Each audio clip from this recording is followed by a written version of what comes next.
ओम श्री गणेशाय नमः। ओम अच्युताय नमः। ओम अनंताय नमः। ओम गोविंदाय नमः। सर्वे गीता प्रेमियों को सादर प्रणाम के साथ जय श्री कृष्ण। अध्याय 2 सांख्य योग, श्लोक क्रमांक 26। अगर शरीरी को निर्विकार न मानकर विकारी मान लिया जाए, जो सिद्धांत से विरुद्ध है, फिर भी अगर ऐसा मान लिया जाए तो भी शोक तू नहीं कर सकता। यह बात आगे के 2 श्लोकों में कहते हैं। पहले हम श्लोक क्रमांक 26 देखें। अथ चैनन नित्य जातन नित्यम वा मन्यसे मृतम त्वा तथापि त्वं महाबाहो नेवं सोचितुमर्हसि। इस श्लोक में भगवान कहते हैं,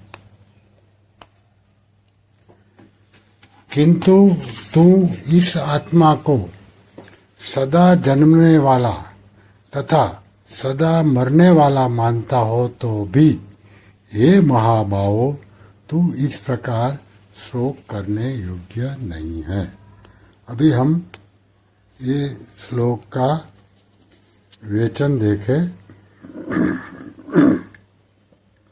भगवान यहाँ पक्षांतर में अथ च और मन्य से पद देकर कहते हैं कि यद्यपि सिद्धांत की और सच्ची बात यही है कि देही यानी कि आत्मा किसी की काल में जन्मने मरने वाला नहीं है।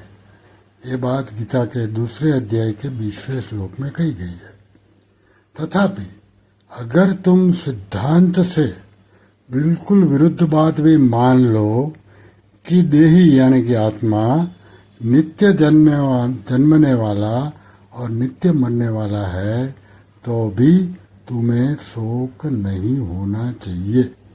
कारण कि जो जन्मेगा वो मरेगा ही, और जो मरेगा वह जन्मेगा ही। इस नियम को तो कोई टाल नहीं सकता। अगर बीज को पृथ्वी में बो दिया जाए तो यह फूलकर अंकुर दे देता है, और वही अंकुर क्रमशः बढ़कर वृक्ष रूप हो जाता है।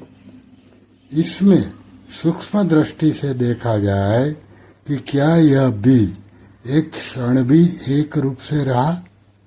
पृथ्वी में वह पहले अपने कठोर रूप को छोड़कर कोमल रूप में हो गया, फिर कोमल रूप को छोड़कर अंकुर रूप में हो गया, इसके बाद अंकुर रूप को छोड़कर वृक्ष रूप में हो गया, और अंत में आयु समाप्त होने पर वह सूख गया।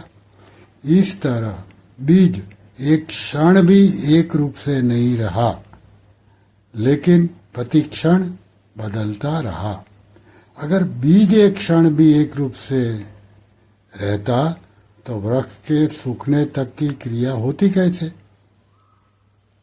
इसने पहले रूप को छोड़ा, यह उसका मरना हुआ।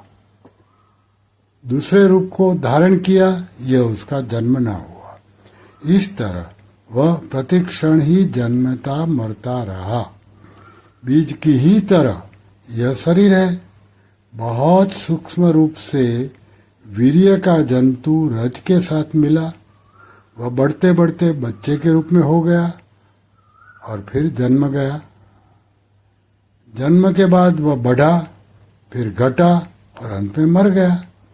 इस तरह शरीर एक क्षण भी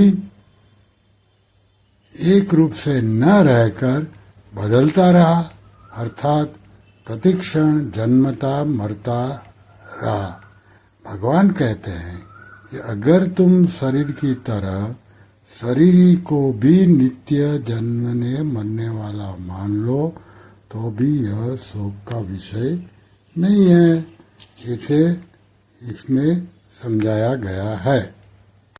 श्री कृष्ण शरणं मम ओम श्री कृष्ण शरणं मम श्री कृष्ण शरणं मम ओम श्री कृष्ण शरणं मम श्री कृष्ण शरणं मम ओम श्री कृष्ण शरणं मम श्री कृष्ण शरणं मम ओम श्री कृष्ण शरणं मम श्री कृष्ण शरणं मम श्री कृष्ण शरणं मम श्री कृष्ण शरणं मम ओम श्री कृष्णार्पणमस्तु।